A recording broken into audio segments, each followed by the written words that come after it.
Hello friends, study with रिमझिम में आपका स्वागत है। आज हम करने वाले क्लास 9 का भूगोल अध्याय 2 भारत का भौतिक स्वरूप। तो चलिए स्टार्ट करते हैं।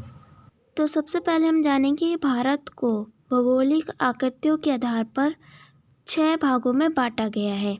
पहला हिमालय पर्वत श्रृंखला, दूसरा उत्तरी मैदान, तीसरा प्रायद्वीप पठार, चौथा भारतीय मरुस्थल, पांचवा तटीय मैदान, छठा द्वीपीय समूह। तो सबसे पहले हम पढ़ेंगे हिमालय पर्वत श्रृंखला के बारे में। पहला पॉइंट, हिमालय विश्व का सबसे ऊंची पर्वत शिखर है जिसकी लंबाई 2400 किलोमीटर है एवं चौड़ाई कश्मीर में 400 किलोमीटर तथा अरुणाचल प्रदेश में 150 किलोमीटर है।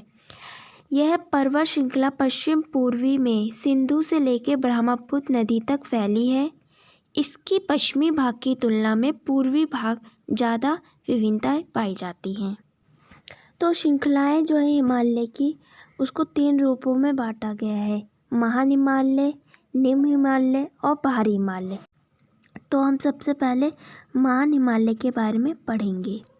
यह श्रृंखला उत्तरी भाग में स्थित श्रृंखला को महान या आंतरिक हिमालय कहते हैं। इसे हिमाद्री के नाम से भी जाना जाता है। यह सबसे ज़्यादा नियंत्रण श्रृंखला है।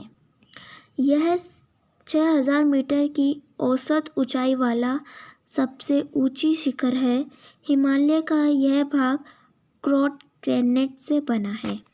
यह श्रृंखला हमेशा बर्फ़ से ढकी रहती है। इसमें बहुत से ग्लेशियर का प्रभाव भी होता है और सभी मुख्य शिखर यहीं पाए जाते हैं। अब हम पढ़ेंगे निम्न हिमालय, जिसे हम हिमाचल के नाम से भी जानते हैं। यह हिमाद्री के दक्षिण में पाई जाने वाली हिमालय को निम्न हिमालय या हिमाचल के नाम से जानते हैं। ये ऊंचाई 3700 4500 के मीटर के बीच में है और औसत चौड़ाई 50 किलोमीटर है। यहाँ पीर पंजाल, धौलाधार, महाभारत श्रृंखलाएं भी पाई जाती हैं, जिसमें पीर पंजाल सबसे लंबी और सबसे महत्वपूर्ण है। इस श्रृंखला कश्मीर की घाटी और हिमाचल में कुल्लू और कन्नड़ की घाटियाँ भी पाई जाती हैं। अब आता है हमारा बाहरी श्रृंखला, जिसे शिवालिक के नाम से भी जाना जाता है, जिसकी चौड़ाई 10-50 किलोमीटर के बीच में है और जिसकी ऊंचाई 900-1100 मीटर के बीच में है। यह घाटियाँ जलोढ़ मिट्टी की परत से ढकी हुई हैं। जलोढ़ का अर्थ है वह मिट्टी जो नदियों द्वारा बहा कर लाई जाती है और किसी जगह पर जमा हो जाती है, वह जलोढ़ मिट्टी कहलाती है। ओके। अब आता है हिमालय और शिवालिक के बीच में बहुत सी घाटियाँ हैं जिन्हें देहरादून के नाम से जाना जाता है। कुछ मुख्य देहरादून हैं, जैसे देहरादून, कोटली देहरादून और पाटली देहरादून। और इस उत्तरी और दक्षिण के अतिरिक्त हिमालय को पश्चिमी से पूर्वी तक स्थित क्षेत्रों के आधार पर बांटा गया है। इन वर्गीकरणों को नदियों घाटियों के सीमाओं के आधार पर किया गया है। इसी तरह हिमालय को 4 भागों में बांटा गया है। तो सबसे पहले पंजाब हिमालय, दूसरा है कुमाऊं हिमालय, तीसरा नेपाल हिमालय, चौथा असम हिमालय में बांटा गया है। जैसे कुछ उदाहरण है, सतलुज और सिंधु के बीच स्थित हिमालय को पंजाब हिमालय कहते हैं, लेकिन पश्चिम से पूर्वी तक इस कश्मीर और हिमाचल हिमालय के नाम से भी जाना जाता है।